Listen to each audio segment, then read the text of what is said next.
कल हम लोग बात कर रहे थे AWS इंफ्रास्ट्रक्चर के बारे में। ठीक है।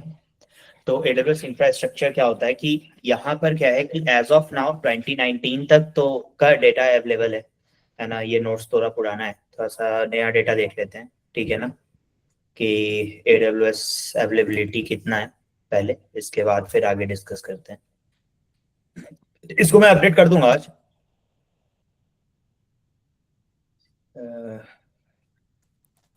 Jones details. ठीक है। तो यहाँ पर वेबसाइट में जो है AWS अवेलेबिलिटी जोन का तुम्हारा आंसर मिल जाएगा। ये इतने सारे रीजन्स में अवेलेबल है।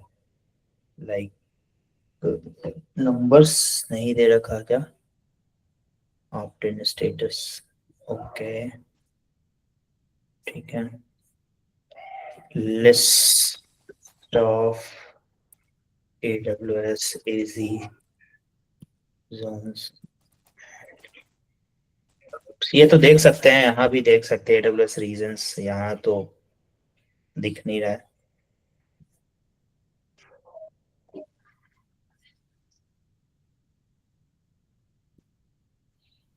So as of June 34 regions available है।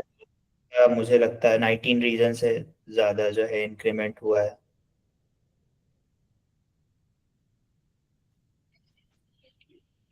दो रीजन। ये 34, 19 से ये 34 हो गया है। ठीक है। और 105 एबिलिटी जोन है। यानी कि इंडिया में मुझे लगता है कि इंडिया में अब दो रीजन्स हैं। ठीक है। एक तो है कोलकाता सेंटर है, और एक है Delhi as a data centre availability zone. ठीक है। और जैसे कि हम लोग AP साउथ 1 यूज करते हैं, तो उसका जो है वो इंडिया कहाँ गया इसमें? AP south east Asia Pacific announced, this one is the announced one. मैं लेटेस्ट जो है वो अपडेट कर दूंगा, इससे इतना नंबर और काउंट नहीं पूछता है कोई। ठीक है। तो चार कंपोनेंट होते हैं मेजर AWS के, यानी कि चार ही कंपोनेंट हैं AWS इंफ्रास्ट्रक्चर के। पहला है अवेलेबिलिटी जोन, दूसरा है रीजन, तीसरा है एज लोकेशन, और चौथा है रीजनल एज कैश। सो चार कंपोनेंट को तरीके से है। यार तुम लोग रिचा, ये लोग टाइम पे कल भी समझाए थे, क्या है तरीका? डेली एक ही बात बोलना पड़ता है। तो क्लास डेली ज्वाइन करते हो तो इसीलिए हमको बोलने में नहीं ठीक लगता है। जो ज्वाइन कर रहा है एटलीस्ट डेली आया करो सही से टाइम पे। अरे यार क्या हो गया? ठीक है। Component essential for AWS infrastructure. तो ये है availability zone, region, edge location, और रीजनल एज कैशेस। ठीक है। तो availability zone is a facility that can be somewhere in a country और in a city. Inside the facility there is a data center. और वहां पर क्या हो सकता है, उस डेटा सेंटर में हम लोग के पास मल्टीपल सर्वर्स हो सकते हैं, स्विचेस हो सकते हैं, लोड बैलेंसर्स हो सकते हैं, फायरवॉल्स हो सकते हैं, है ना। This things these things which interact with the cloud sits inside the data center. So ये सारी चीजें जो हैं, multiple servers, switches, load balancer, routes, firewall, है ना, सिक्योरिटी सिस्टम, ये सब जो है एक साथ मिलकर डेटा सेंटर बनाते हैं। और ये डेटा सेंटर मिलकर जो है, एक हो सकता है कि एक या फिर दो डेटा सेंटर जो है, मल्टीपल डेटा सेंटर मिलकर एक अवेलेबिलिटी जोन बनाते हैं। But if they are close together they are counted as one availability zone. Like if अगर कोई मुंबई में है, तो मुंबई में भी AP साउथ 1 जो है एक वो है, तो उसमें जो है अवेलेबिलिटी जोन जो है AP south 1A 1B 1C होता है। तो they are like load balancing के लिए 1A 1B 1C करते हैं। ठीक है। तो वहां पर दो एक्स्ट्रा अवेलेबिलिटी जोन है, बट दे आर, मतलब उसको एक साथ कनेक्टेड वे में हम लोग जो है अवेलेबिलिटी जोन ही कहते हैं, अगर मल्टीपल डेटा सेंटर बहुत ही क्लोज हैं। That is why, so they will be counted as a single availability zone. और availability zones are connected through the redundant and isolated metro fibres. ठीक है, ये मेट्रो फाइबर्स के थ्रू कनेक्टेड रहते हैं।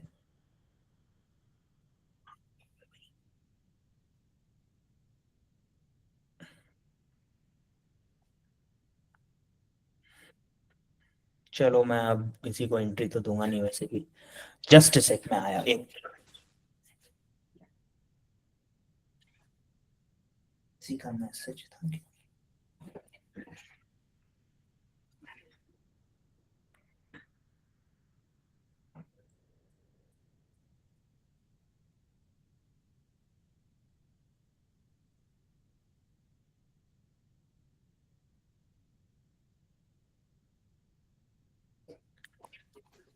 से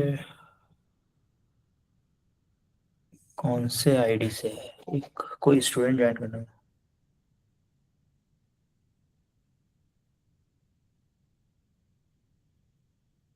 जस्ट सेकंड, लगता है मैंने गलत तो वो भेज दिया है किसी को, एक क्लास ज्वाइन करना था किसी को। इतना सारा उल्टा पल्टा काम हो रहा है। ठीक है,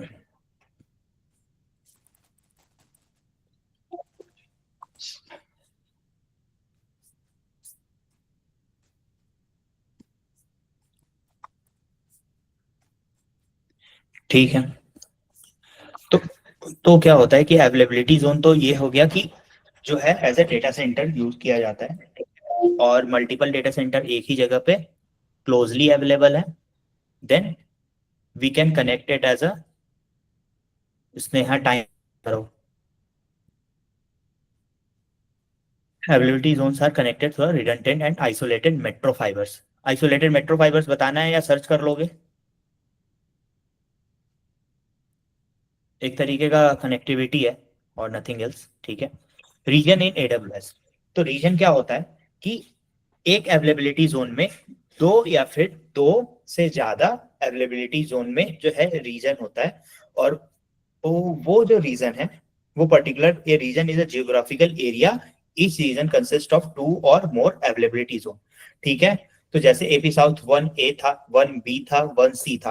ठीक है। तो ये तीनों जो है अवेलेबिलिटी जोन थे और इन अवेलेबिलिटी जोन को जो है एक रीजन में कनेक्ट किया गया तो वो एपी साउथ 1A हो गया। ठीक है, समझ में आया? नहीं कोई कुछ बोल नहीं रहा है आज, क्या हुआ? हेलो। सर नहीं समझ में रीजन। रीजन कहने का मतलब हुआ कि अवेलेबिलिटी जोन क्या था यहाँ पर? अवेलेबिलिटी जोन ये था कि जहां पर एडब्ल्यूएस का डेटा सेंटर है। ठीक है ना, तो समझ में आया ना availability zone? Sir data centre मतलब? जहाँ डेटा होता है, जहाँ सर्वर्स रखे रहते हैं, जहाँ पर स्विचेस होता है, फायरवॉल होता है, सर्वर्स, जो पर्टिकुलर सर्वर जहाँ पर एग्जिस्ट करता है तुम्हारे लिए, तो वो सारा सिस्टम जो है तुम जो है वर्चुअल मशीन लॉन्च कर की उस दिन, या फिर इसीलिए ना बोले थे कि किसी तरह इतना दिन टाइम था, किसी तरह लग के कर लेना चाहिए था, है ना? तो तुम्हें विजुअलाइज होता चीज। ये देखो यहाँ पर, ये जो है, रुको हम लॉग इन करते हैं इसको, एक मिनट।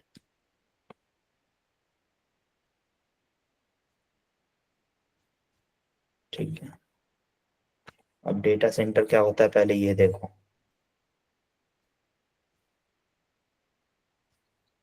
सर्वर तो समझ में आया ना क्या होता है, कि सर्वर भी नहीं है पता है? सर बता दीजिए। सर्वर कैसे बताएं तुमको, बताओ। ठीक है, ये बैकएंड सर्वर है। ठीक है, एक ये सर्वर है। ठीक है, जहां पर एप्लीकेशंस जो होते हैं वो तुम्हारे रन कर रहे हैं। ठीक है, यहाँ पर एशिया पैसिफिक दिख रहा है, ये सर्च किए थे उस दिन, बताए थे कि किस तरीके यस से सर। स्टैंड लॉन्च करना है। ठीक है, तो ये yes AP south, Asia Pacific को बोलते हैं एपी। ठीक है, तो एपी साउथ 1 जो है तुम्हारा रीजन हो, क्या है? ये रीजन है। सर।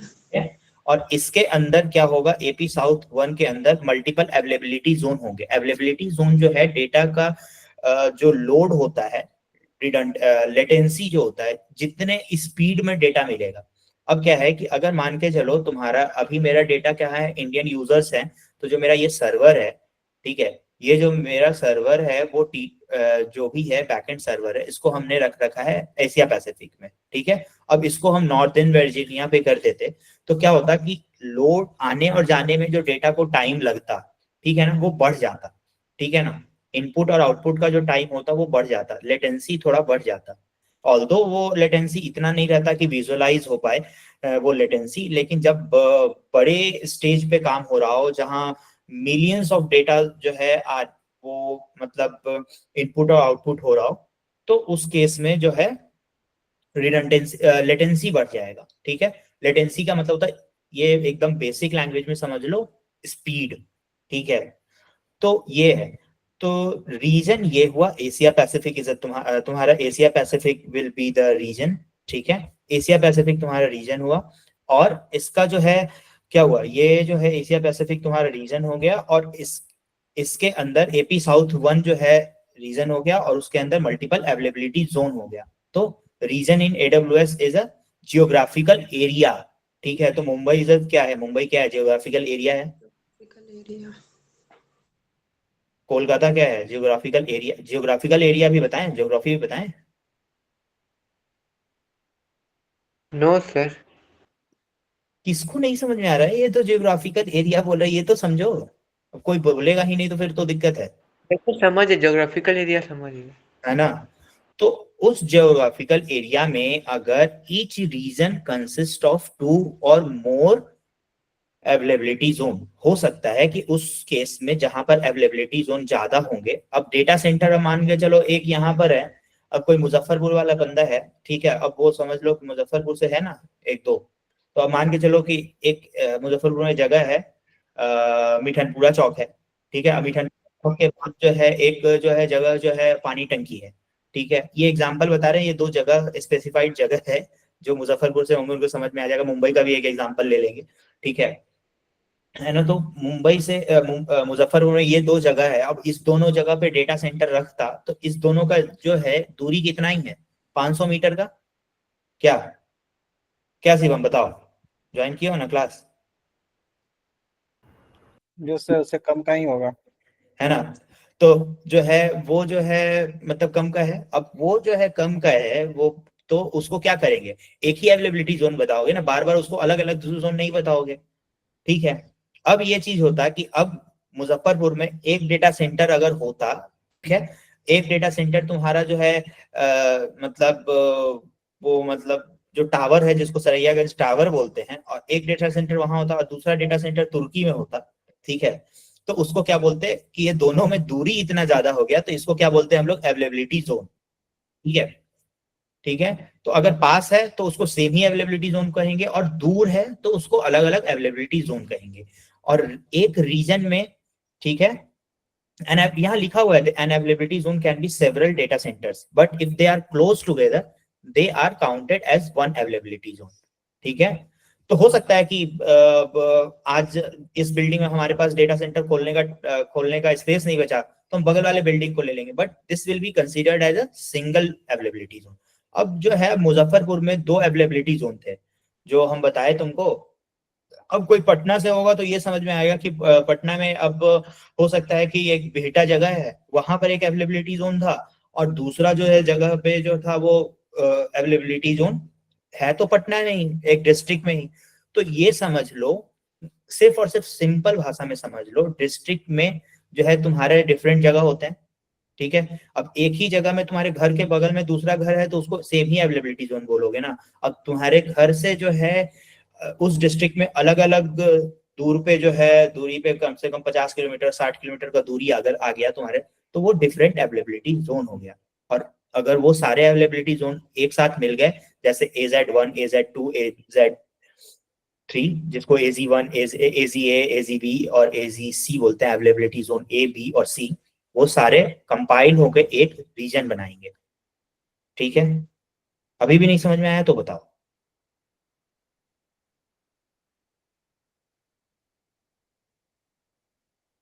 क्या हुआ। ये सर, थोड़ा थोड़ा समझे। थोड़ा थोड़ा, अभी भी पूरा नहीं समझ में आया। लास्ट में एक्चुअली मेरा नेटवर्क कनेक्शन थोड़ा वीक हो गया था ना, तो आवाज कट गया था, इसके चलते वो मेरा फॉल्ट था सर, वो एक्चुअली। ठीक है, और कोई एक लड़की बोल रही थी, किसको नहीं समझ में आया था।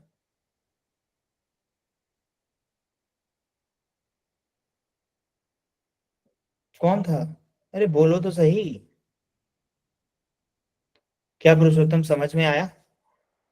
मुजफ्फरपुर में तो शिवम है, मैम जानते हैं जिसको, एक शिवम कुमार है, ये मुजफ्फरपुर में ही है।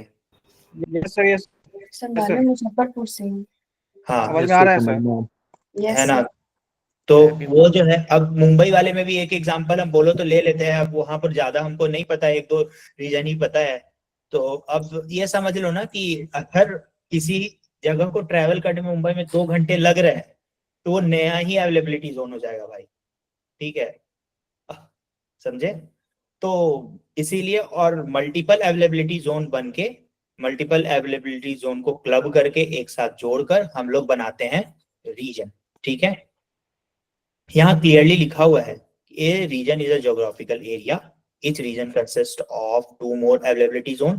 A region is a collection of data center which are completely isolated from the other region.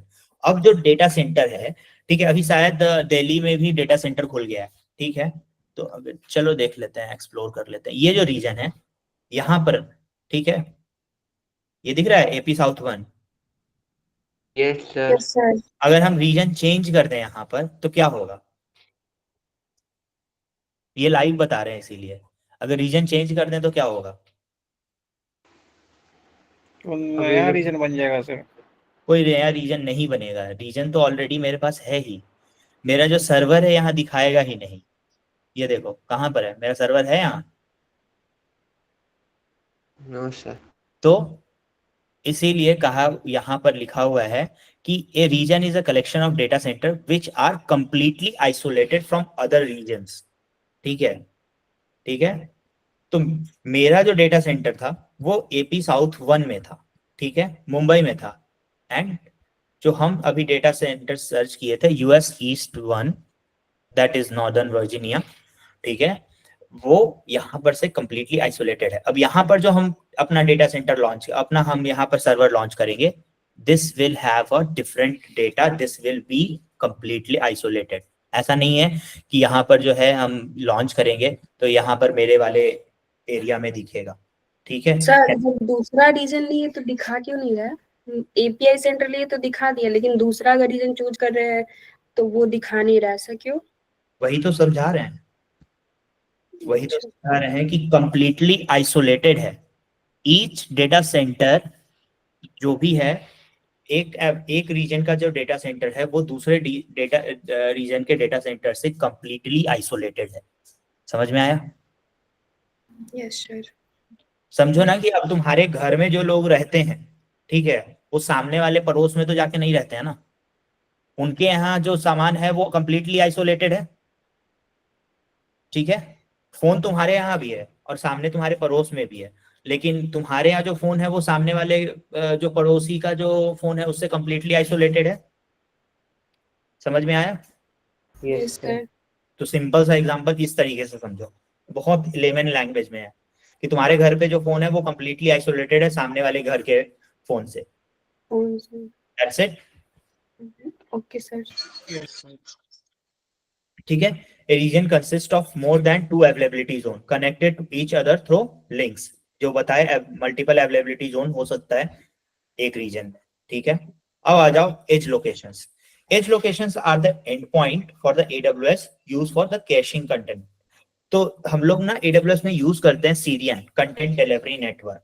ठीक है, तो एज लोकेशंस होता है कि जो कैशिंग बेस्ड कंटेंट होते हैं, जैसे कि ये सारा चीज जो है ना, जो तुमको यूजर इंटरफेस में ना वेबसाइट दिखाते हैं, यहाँ पर ना चीजें कुछ ना कैशिंग होता है। ठीक है, जैसे ये इमेज है, तो ये इमेज कहीं ना कहीं कैशिंग है, इतना इजी नहीं है इस इमेज को शो करना। ठीक है, तो इस इमेज को अगर मान के चलो कि तुम इंडिया में इसको खोल रहे हो, ठीक है, अब इंडिया में इसको खोल रहे हो सकता है कि कोई इसको जो है यूरोप में एक्सेस करेगा। ठीक है, इस सेम लिंक को यूरोप में एक्सेस करोगे तो लेटेंसी जो है इस इमेज को लोड करने का वो बढ़ जाएगा। ठीक है, इस इमेज को लोड करने का जो है लेटेंसी वो बढ़ जाएगा।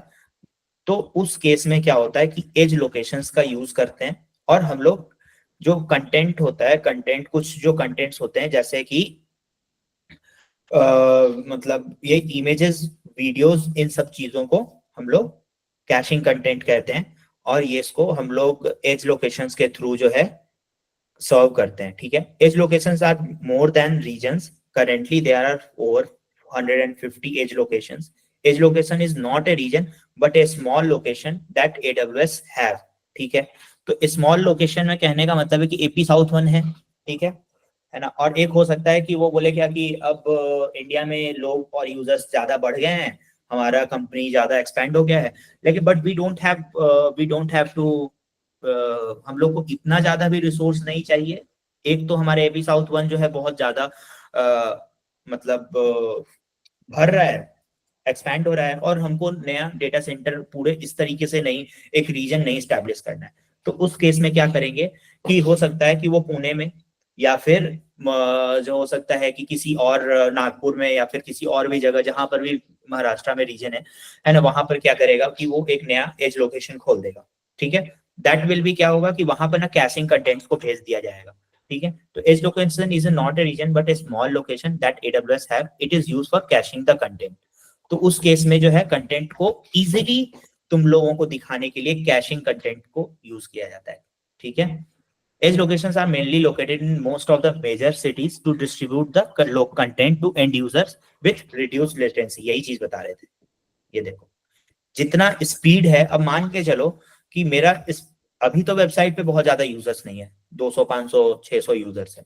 अब क्या होगा कि यूजर्स का बेस बढ़ गया, ठीक है। और अब क्या है कि AWS क्या करेगी कि मेजर सिटीज में, जो इंडिया की मेजर सिटीज है, वो बैंगलोर में एक एज लोकेशन बना देगी, एक कोलकाता में बना देगी, जो मेट्रो सिटीज है दिल्ली में बना देगी, गुड़गांव में बना देगी, मुंबई में भी, मुंबई में तो डेटा सेंटर ही है उसका, है ना, रीजन ही है। और इसके बाद वो क्या करेगी, वहां से क्या होगा कि सारे जगह पे, अब दिल्ली वालों के लिए वो ना, वो रेप्लिकेटेड जो डेटा होगा, जो AP, जो हमारे सर्वर में सेव है, उसका कैशिंग जो डेटा होगा, जो रेप्लिका, जो कैश मेमोरी की तरह या फिर कैश कंटेंट में वो अवेलेबल होगा, वो दिल्ली वाले लोगों को दिल्ली वाले डेटा सेंटर से, दिल्ली वाले एज लोकेशन से जाएगा, गुड़गांव वाले लोगों को गुड़गांव वाले जो नियरेस्ट एज लोकेशन होगा वो वहां से रिट्रीव करेगा। और वो एज लोकेशन कहां से डेटा लेगा? मेन वाली थी इसकी जगह मेन। बताओ Roshni. Yes sir. Yes sir. Question एक बार रिपीट कर दीजिए। मतलब ध्यान नहीं है तुम लोग का ना क्लास में। नहीं सर, ध्यान है। हम बोल रहे हैं कि जो एज लोकेशन है, तुमको बता दिया कि वो कैशिंग कंटेंट को डिलीवर करने के लिए, जैसे ये इमेजेस वगैरह है, वीडियो वगैरह है, उसको स्पीड में डिलीवरी करने के लिए यूज करते हैं, ठीक है। ठीक है, तो अब मान के चलो कि एक मुजफ्फरपुर में एज लोकेशन बना दिया, ठीक है, मुजफ्फरपुर में एज लोकेशन बना दिया, ठीक है। एक जो है लखनऊ में था एज लोकेशन, एक पटना, चलो मुजफ्फरपुर में नहीं, पटना में लोकेशन बना दिया एज लोकेशन, एक लखनऊ में बना दिया एज लोकेशन, एक दिल्ली में है, और जो मेन रीजन है वो है मुंबई में, ठीक है। बताओ तुमको डेटा कहाँ से मिलेगा? जो इमेज है वो कैशिंग कंटेंट जो है वो इमेज कहाँ से मिलेगा? मेन लोकेशन से। इसीलिए ध्यान ही नहीं है। जो तुम्हारा नियरेस्ट एज लोकेशन होगा, जो कैशिंग कंटेंट जहां से डिलीवर हो रहा है, वो कहाँ से आएगा? तुम अगर मुजफ्फरपुर में तो तुमको तुम्हारे सबसे नियरेस्ट मुजफ्फरपुर से आएगा। पटना से अगर आएगा, मैं, वहां पर एज लोकेशन हाँ, सेट, ठीक है। और वो एज लोकेशन डेटा कहाँ से लेगा? वो उसके नियरेस्ट वाले से लेगा। नहीं, ऐसा नहीं है। तो नियरेस्ट वाले से लेते रहेगा तो वैसा शायद हो सकता है, वो भी चीज कर सकते हैं कि नियरेस्ट वाला, अभी उस कॉन्सेप्ट में मैं डीप डाउन नहीं करूंगा, लेकिन शायद वो तुम्हारे सिस्टम पे डिपेंड करता है, ठीक है।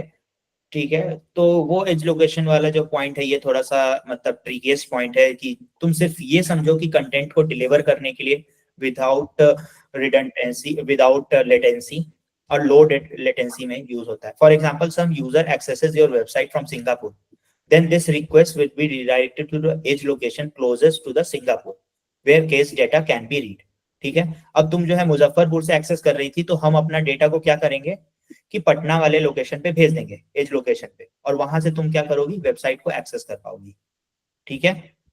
तो रेप्लिकेटेड जो है डेटा हो जाता है।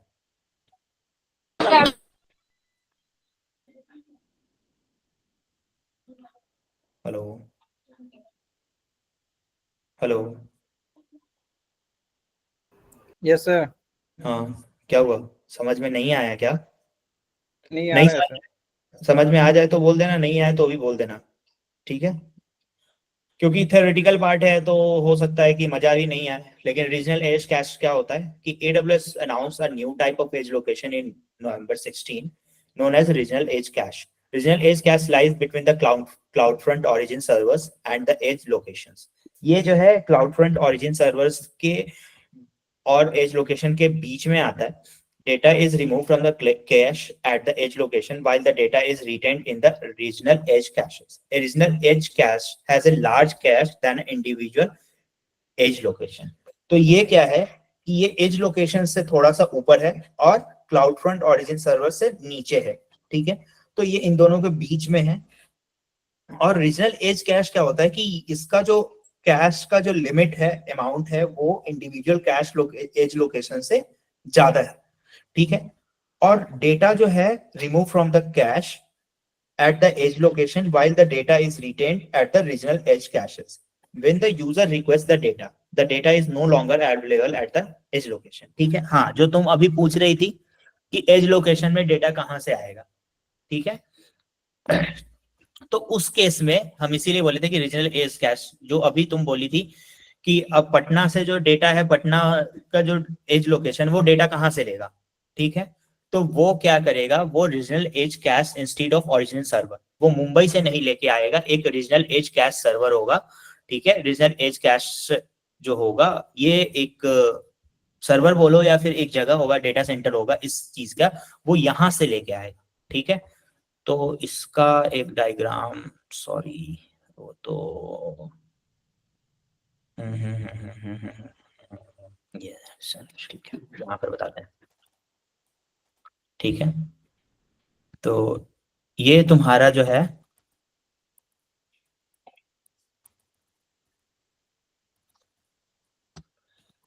ये तुम्हारा पास, चलो देखते हैं कितना कितना पढ़ा है। चलो बताओ AWS का इंफ्रास्ट्रक्चर बताओ, बोलो कौन कौन बोलेगा। सर 4 है। बोलो। एक अवेलेबिलिटी जोन, ठीक है, और फिर एक सेकंड का एक शायद Second one, sir, region. region stuff. ठीक है, Third एक one एक is Edge location. Local zone sir, local zone. Local zone,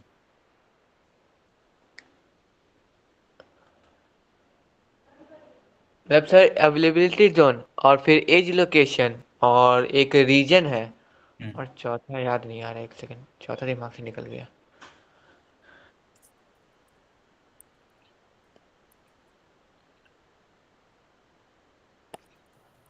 region edges, sir. Fourth one. ठीक है। अब बताओ कि AWS अवेलेबिलिटी जोन क्या होगा, एक एग्जांपल दो। मुंबई पे।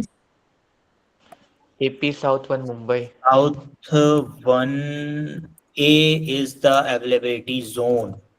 AP South 1B is the availability zone. AP South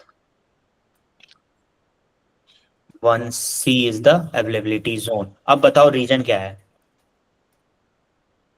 sir geographical area. हम एक एग्जांपल, हम तुमको एक वो बताए, डेफिनेशन बताए और तुम उसको रट लिए। मतलब क्लास से थोड़ा बाहर निकलो, थोड़ा बड़े हो जाओ।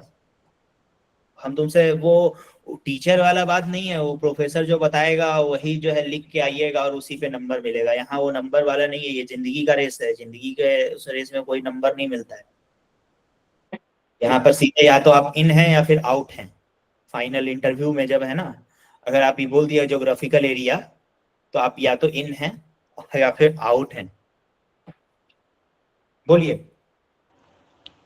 AP साउथ मुंबई या US ईस्ट नॉर्थ वर्जीनिया वाला। अरे इसका डेफिनेशन तो दो, कोई तो बताओ डेफिनेशन सब। अरे एक बात बताओ, यही 2-3 स्टूडेंट बोलता है, हमको तो ये नहीं समझ में आता कि बाकी सब कहाँ है। इसमें से तुम लोग क्या करने आते हो जी? वो तो समझ में ही नहीं आता है कि खाली क्लास ज्वाइन करके छोड़ देते हो। अच्छा अभी क्विज देंगे तो पता चल जाएगा। Data centre sir Asia Pacific हो सकता है क्या? एशिया पैसिफिक जो है वो रीजन कैसे हुआ, बोलो। सर AWS रीजन एक ज्योग्राफिकली एरिया है जहाँ पे एक या एक से ज्यादा डाटा सेंटर्स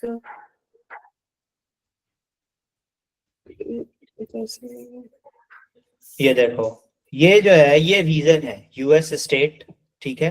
एशिया पैसिफिक में कौन कौन सा है, ये है तुम्हारा रीजन है, ठीक है। यहाँ पर जाएंगे, यहाँ पर भी दिखेगा, देखो ये यहाँ पर भी दिखेगा। ये देखो कौन कौन सा रीजन है, देखो यहाँ पर ये सारे तो डिसेबल्ड है। देखो एशिया पैसिफिक में कौन कौन सा रीजन डिसेबल्ड है, देखो केप टाउन, हांगकांग, ये सारा रीजन है। एशिया पैसिफिक में जकार्ता, एशिया पैसिफिक में मेलबर्न, ये सारा क्या है, रीजन है। Thailand it's a region, Zurich is a region Europe में, ठीक है। अब एशिया पैसिफिक मुंबई क्या है, इनेबल्ड है, तो ये रीजन है, ठीक है। ये एशिया पैसिफिक जोन में जोन है, एशिया पैसिफिक रीजन है टोक्यो, डेटा सेंटर है एपी साउथ 1A, सॉरी 1 जो रीजन है, और उसका अवेलेबिलिटी जोन हुआ AP south 1A 1B 1C, ठीक है। Yes sir. कंसिस्ट ऑफ 2 और मोर, डेटा सेंटर्स अरे डेटा सेंटर नहीं, अवेलेबिलिटी अवेलेबिलिटी जोन है ना। तो ये क्या हो गया, 1A हो गया, 1B हो गया, दिमाग खोल के रखो, 1C हो गया, ठीक है। अब एज लोकेशंस बताओ क्या होता है,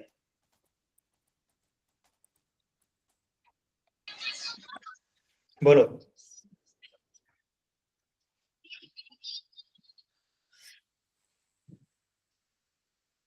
बोलो, लोकेशन टू स्टोर कैशे। क्या बोल रहे हो, लोकेशन टू स्टोर कैशे। हाँ कैश कंटेंट, कैश कंटेंट्स, ठीक है, कंटेंट्स, ठीक है। तो ये जो है मान के चलो, इसका एक एग्जांपल दो कोई। Video streaming.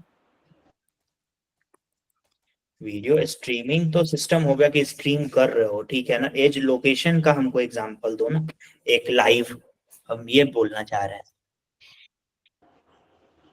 मान के चलो कि मेरा वेबसाइट जो है, ठीक है, कोई कंपनी है, ठीक है, और वो अपना जो है वेबसाइट बैंगलोर में रखी हुई है, ठीक है।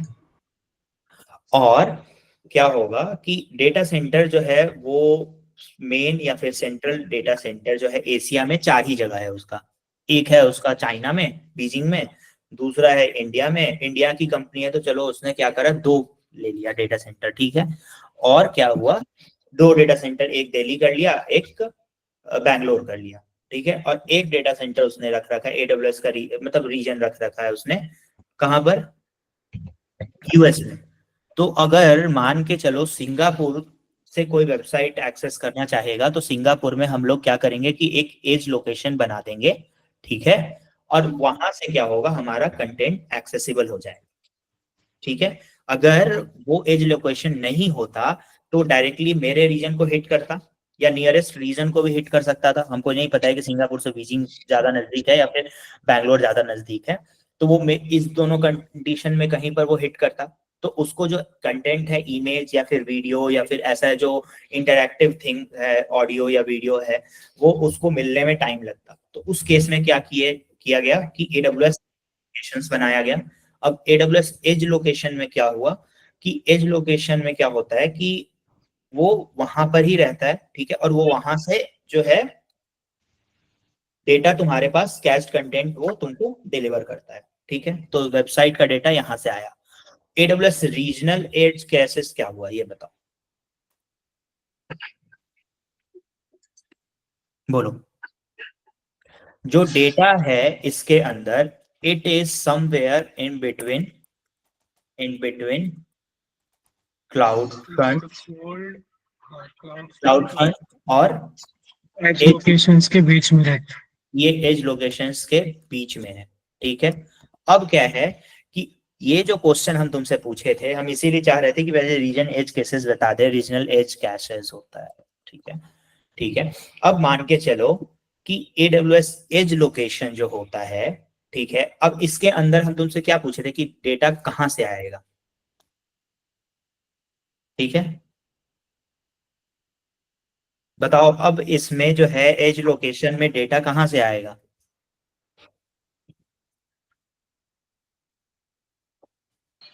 मेन सर्वर रीजन से ना, क्या बोल रहे हो। उसके नियरेस्ट रीजन से आएगा ना। एक ही बार बोलो भाई, एक बंदा बोलो, चलो बोलो। सर जहाँ मेन सर्वर होगा वहां से एज कैश लोकेशन पे आएगा। अभी समझाए थे कि एज कैश रीजन जो है, ये जो है तुम्हारा डेटा है ना, हम ये नहीं पूछ रहे हैं कि इसके अंदर डेटा कहां से आएगा, हम पूछ रहे हैं कि तुम्हारे एज लोकेशन में डेटा कहां से आएगा। से नियरेस्ट रीजन से आएगा। नियरेस्ट रीजन से नहीं आएगा, AWS region. Regional edge cache से आएगा, रीजनल एज केस से। और ये जो है डेटा फेच करेगा, ये जो डेटा है, ये डेटा इनपुट लेगा से AWS रीजनल एज कैश। ठीक है, AWS रीजनल एज कैश से, और ये जो है in between CloudFront and AWS edge locations. ठीक है, ये जो है तुम्हारा मेन रीजन और जो बोलो अवेलेबिलिटी जोन से लेगा डेटा। ठीक है, अब समझ में आया कि डेटा कहां से आएगा। अब कौन एक्सप्लेन करेगा, एक तुम में से कोई, अब एक्सप्लेन हम तुमको एकदम तोड़ तोड़ के बता दिए एकदम लेमैन लैंग्वेज में। अब तुम में से कौन एक्सप्लेन करेगा इसको कि ये आखिर में होता क्या है, फिर से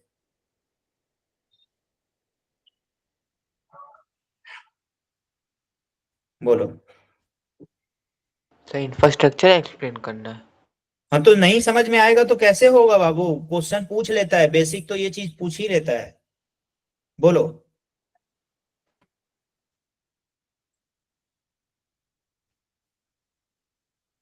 बोलो, कौन एक्सप्लेन करेगा। नहीं है किसी में हिम्मत, बोलो।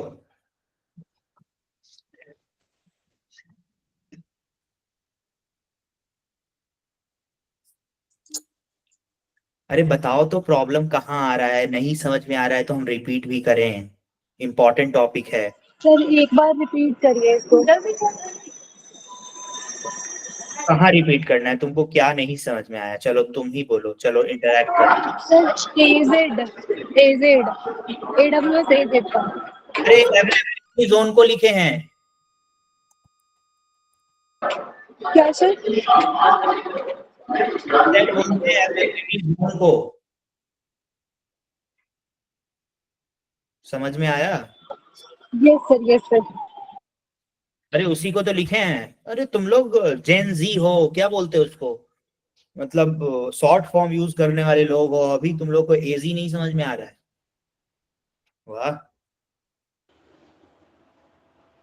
सर 4 होता है, एक रीजन होता है जो जो बहुत सारा अवेलेबिलिटी जोन को कंटेन करता है, और एक अवेलेबिलिटी जोन जो होता है एजेड जो होता है वो डेटा सेंटर होता है, और फिर जो एज लोकेशन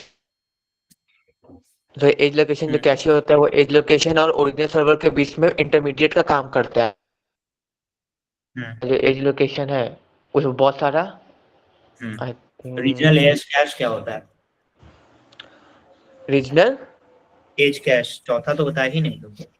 सर चौथा जो होता है इंटरमीडिएट का काम करता है, क्या बोलते हैं ओरिजिनल सर्वर और ये लास्ट क्या नाम था उसका, एज लोकेशन के बीच में। हाँ, ओरिजिनल सर्वर नहीं, क्लाउड फ्रंट। वही से। ओरिजिनल सर्वर नहीं बोलना है, CloudFront origin servers and edge locations. ठीक है। सर एक क्वेश्चन था, हम्म। ये क्लाउड फ्रंट क्या चीज है मतलब? का क्या मतलब? क्लाउड फ्रंट AWS का सर्विस है, वो जब तक AWS का सर्विस एक्सप्लेन करना नहीं शुरू करेंगे तब तक नहीं समझ में आएगा। ठीक है, बोलोगे तो हम बता देंगे, लेकिन फिर वो ऊपर से चला जाएगा। रहने दीजिए सर।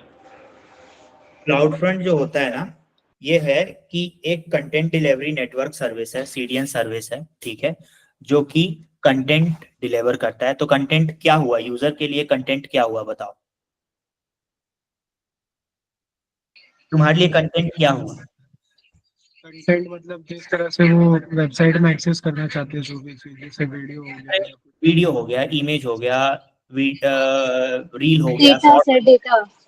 कंटेंट, और इसको एक्सेस करने के लिए इजीली विदाउट लेटेंसी, जो लो लेटेंसी होता है, बिना स्पीड को खोए हुए, बिना स्पीड का लॉस हुए हुए, वो जितने स्पीड में तुम यूजर को दोगे, अगर मान के चलो, सिंपल सा बात है, एक वेबसाइट खोल देते हैं, किसका वेबसाइट खोलें जो बहुत स्लो होगा, चलो बिहार गवर्नमेंट का कुछ बोल देते हैं, बहुत कुछ अगेंस्ट में बिहार गवर्नमेंट के बोल देते हैं वैसे भी। कैसा लग रहा है बोलो, हो गया? ये एक वेबसाइट खोले, ये वेबसाइट खुला, यस सर। ठीक है, और एक वेबसाइट और खोलते हैं।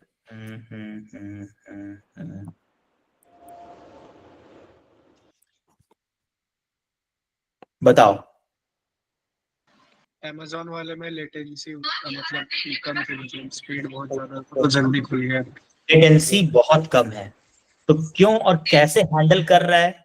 ये सारा CDN के थ्रू हो रहा है। क्योंकि Amazon है तो जरूर ये लोग अपना ही सर्विस क्लाउड फ्रंट यूज कर रहे होंगे, लेकिन मल्टीपल दूसरे दूसरे जो सर्विस प्रोवाइडर हैं, जैसे कि Azure है, GCP है, उसमें हमको आइडिया नहीं है लिटरली बाबू, प्लीज मत पूछना कि Azure में क्या होता है और GCP में क्या होता है, I am not well versed in that. ठीक है, मैं AWS में अच्छे तरीके से काम करता हूँ, तो बस दो एग्जांपल तुमको लाइव में दिखा दिए। ठीक है, अब इससे अंदाजा लगा लो कि एज लोकेशन रीजन कितना बड़ा फर्क पहुंचाता है, CDN का क्या यूज है।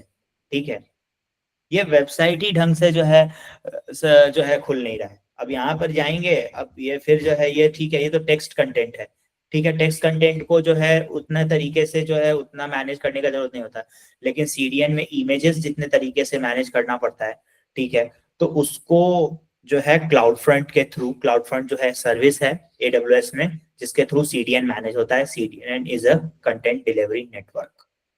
ठीक है, तो क्लाउड फ्रंट ओरिजिन सर्वर्स और एज लोकेशन के बीच में रीजनल एज कैश आता है, यानी कि अगर तुम्हारे पास कोई इमेज है, तुम इसको एक्सेस करोगे, तुम्हें मिलेगा एज लोकेशन पे, एज लोकेशन को जो डेटा मिलेगा वो मिलेगा रीजनल एज कैश से, और रीजनल एज कैश को जो डेटा मिलेगा वो क्लाउड फ्रंट ओरिजिन सर्वर्स से मिलेगा। समझ में आया? यस सर, समझ गया। हाँ, तो सर्विसेज इन द AWS में मल्टीपल सर्विसेज होते हैं, ये बहुत ज्यादा डेप्थ में नहीं है, हम तुमको ये सिर्फ और सिर्फ बता दे रहे हैं।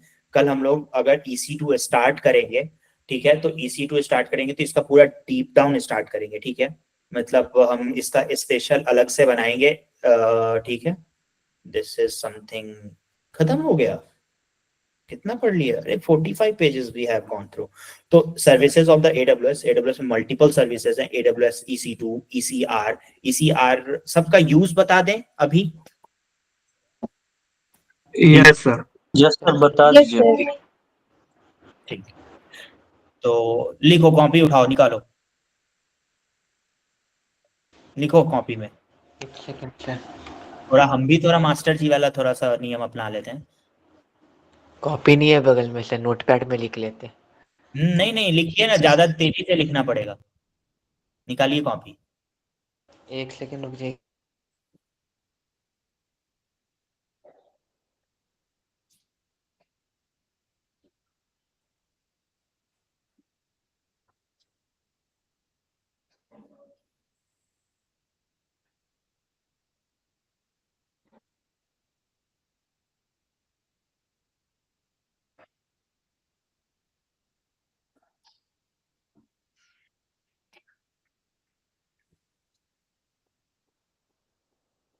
Yes sir. हाँ, तो क्या होता है AWS में EC2 लिखो, जो सर्विसेज है। AWS EC2 is used for,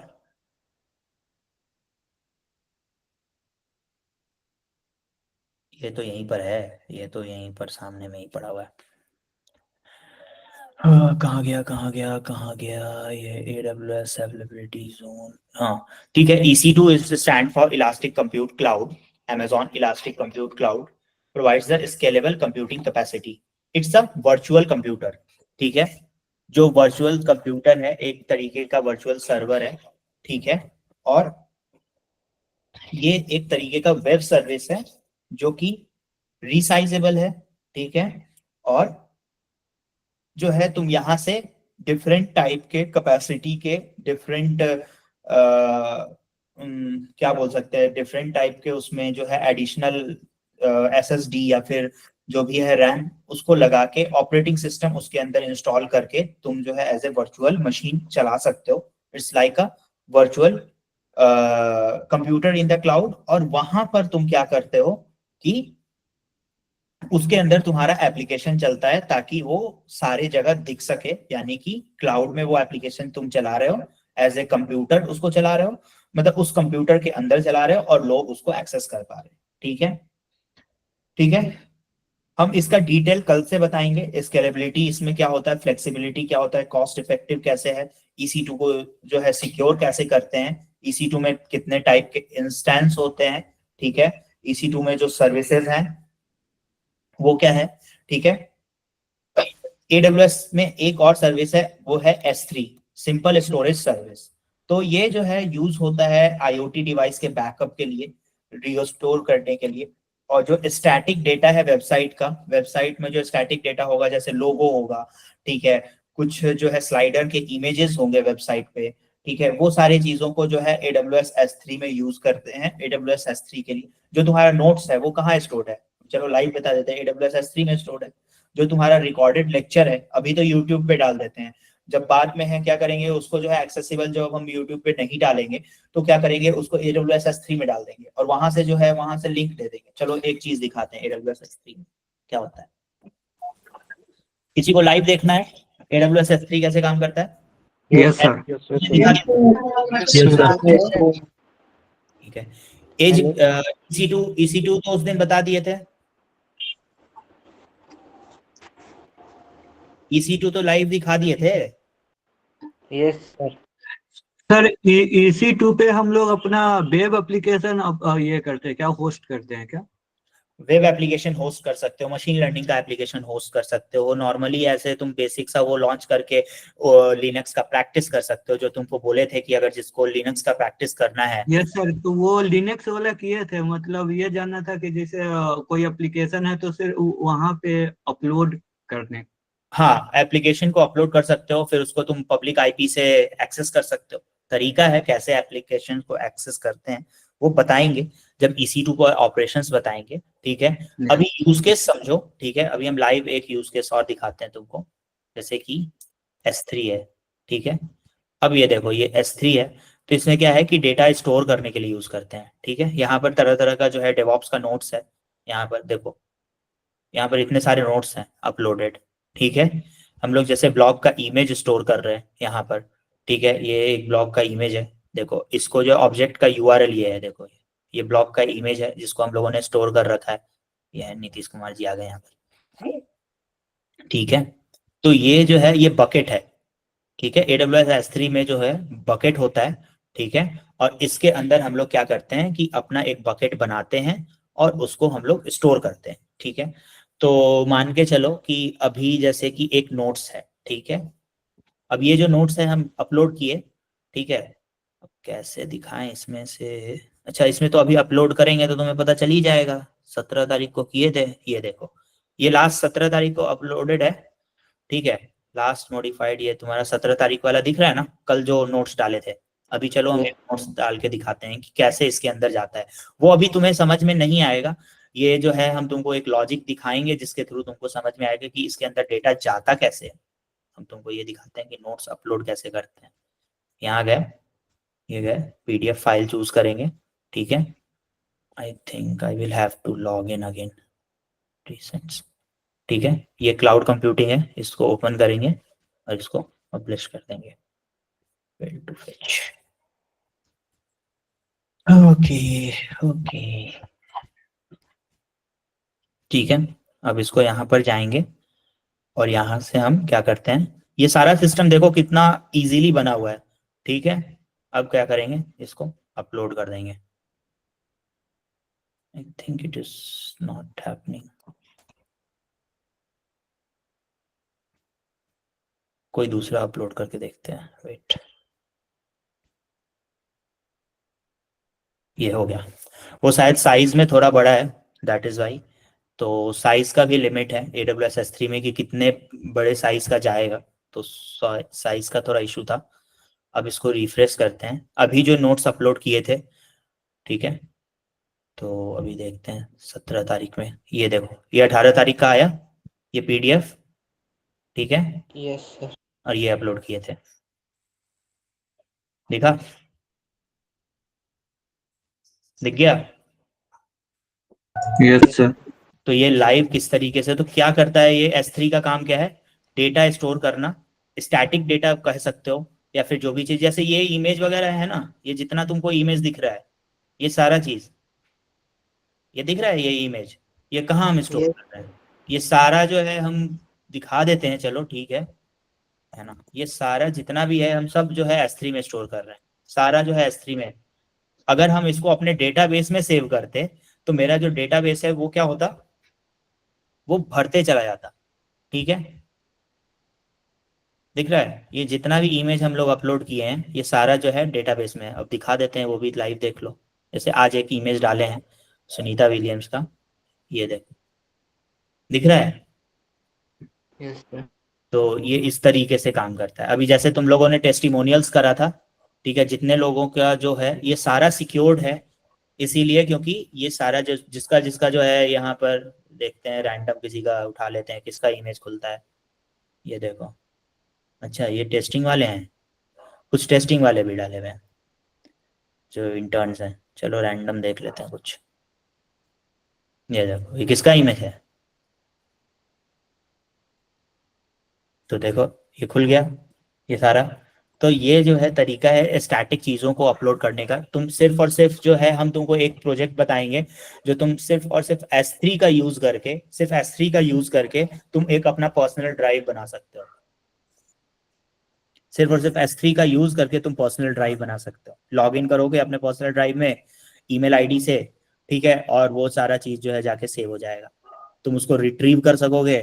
तो सोचो कि कितना इजी है ये, एज ए एक ड्राइव ही है तुम्हारा, जो गूगल ड्राइव यूज करते हैं। हाँ, इसको एक्सेस करना is not easy at all, ठीक है। अगर हम जो है यहाँ पर, इसमें क्या होता है कि इस बकेट में यहाँ पर इसका पॉलिसीज होता है, ठीक है ना, परमिशन होता है, या देखो, ठीक है। अगर ये पब्लिक एक्सेस हम ब्लॉक कर दें तो no one will be able to access this one, ठीक है। पब्लिक रीड यहाँ पर हम यहाँ पर एक बकेट का पॉलिसी डिफाइन किए हैं, और इस बकेट के पॉलिसी को डिफाइन करने के बाद यहाँ पर ये सारा चीज वो किए हैं। अगर हम इसमें अलाउ पब्लिक रीड को अलाउ करके जो है डिनाई कर दें, तो ये जो है कोई भी इमेज जो है एक्सेसिबल नहीं होगा। बोलो तो करके दिखाएं, नहीं सर, समझ गए। है ना। तो ये रहा आज का क्लास का सार। जो मेन हम लोगों को पढ़ना है, जिन चीजों पे हम लोग ध्यान देंगे वो ये है, जो जो चीज हम लोग पढ़ेंगे AWS में वो है EC2, ECR, लैम्डा, ठीक है, VPN, सॉरी VPC, Amazon में ही है AWS के VPC, जिसमें सबनेट, रूटिंग, IPs और ये सारा आ जाएगा, ठीक है। इसके बाद ECR, फिर S3, ठीक है, क्लाउड फॉर्मेशन, ठीक है, CloudWatch, CloudTrail, IAM and roles और एक्सेस, जो यूजर के एक्सेस के लिए होता है, ठीक है। इसके बाद पढ़ेंगे हम लोग ECR, फिर इसके बाद पढ़ेंगे फारगेट, ठीक है। जो AWS में सर्विसेज, जो इंपॉर्टेंट सर्विसेज हैं, वो अगर डेली भी एक एक सबको कवर अप करेंगे तो मुझे लगता है 2 दिन तो देना ही पड़ेगा हर एक टॉपिक को। इसके बाद उसके ऊपर प्रैक्टिस जो है, हम लोग जब डेवऑप्स प्रिंसिपल स्टार्ट करेंगे तो उसका प्रैक्टिस स्टार्ट करेंगे। ECR, फारगेट, ये जो है, अरे यार ये इतना छोटा, यही सब चीज जो है हमको पसंद नहीं है। ठीक है, ये दिख रहा है, CloudWatch, CloudTrail, AWS IAM and role, ECR, Fargate. इसके बाद AWS डायनेमो DB का इंट्रोडक्शन, AWS RDS का इंट्रोडक्शन, ठीक है, और AWS सीक्रेट्स मैनेजर, ठीक है, कैसे सीक्रेट को मैनेज करते हैं, सीक्रेट क्या होता है, API कीज क्या होते हैं, API सीक्रेट क्या होता है, वो बताएंगे। ठीक है, इसके बाद EC2 हो गया, ECR हो गया, लैम्बडा, VPC, S3। इसके बाद फिर some part of the EKS which is known as elastic Kubernetes services. फिर ECS पढ़ेंगे, इलास्टिक कंटेनर सर्विसेज, ठीक है, कंटेनराइजेशन या कंटेनर सर्विसेज। ठीक है, इसके बाद AWS में इतना पढ़ने के बाद हम लोग पढ़ेंगे डॉकर। इसके बाद फिर पढ़ेंगे हम लोग CI/CD पाइपलाइंस, CI/CD क्या होता है, CI/CD क्या होता है, CI/CD पाइपलाइन बनाना सीखेंगे। CI/CD पाइपलाइन बनाना सीखेंगे हम लोग GitHub एक्शंस में, GitHub एक्शंस में, ठीक है, और जेनकिंस को पूरे तरीके से सीखेंगे। Jenkins is most common CI/CD tool. GitHub actions और जेनकिंस दोनों जो हैं फ्री ऑफ कॉस्ट हैं। हाँ, AWS में एक और चीज सीखेंगे, कोड डिप्लॉय, कोड कमिट,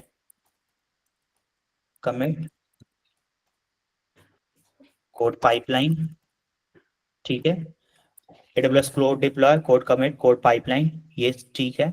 और हम तरीका बताएंगे क्लाउड फॉर्मेशन और टेराफॉर्म के थ्रू इंफ्रास्ट्रक्चर को कैसे मैनेज किया जाता है। ठीक है, यानी कि अभी जो तरीका है EC2 का, ठीक है, ये यहाँ पर EC2 है, हम तुमको बताए थे इंस्टेंस लॉन्च करने का तरीका, क्या बताए थे कि यहाँ से जाना इंस्टेंस लॉन्च करना, ये बताए थे। Yes sir.